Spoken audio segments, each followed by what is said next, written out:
Sa mga hindi po makapunta sa mga resort at beach, alternatibong pampawi ng init ng ilan ang pagtampisaw sa mga inflatable pool. Pero sabi po ng Task Force El Nino, iwasan munang gumamit niya. Nakatutok si Ian Cruz.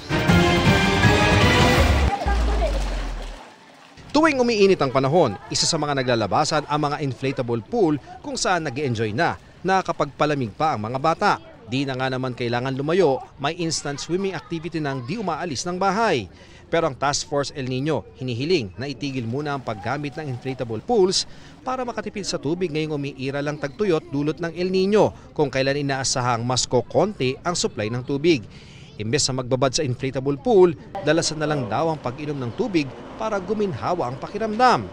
Dapat po we should do our share, our part. Magsa-start sa gobyerno pero hinihiling po natin ang tulong ng ating mga kababayan para po maibsan po ang impact ng El Nino. Ano yun?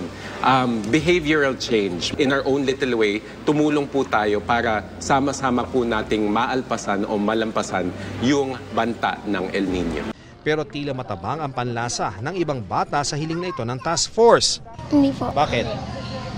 Kasi wala na po magsiswimmingan yung iba kasi yung iba po malayo sa may mga resort pong ganun. O kaya sa ilog. Hindi po. Bakit?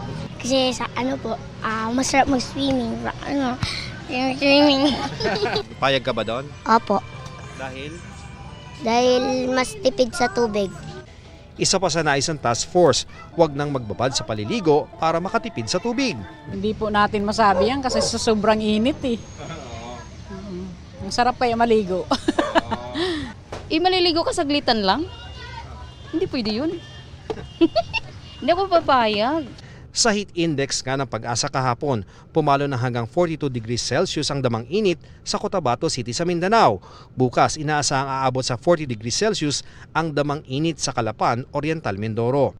Sa Matag, Oblate, isang magsasaka ang umano'y namatay sa heat stroke nitong Lunes habang sunong sa kanyang ulo ang kinalap na panggatong. Sinabi ng isang kapitbahay ng mga biktima na matindi ang sikat ng araw nang bumagsak ang magsasaka.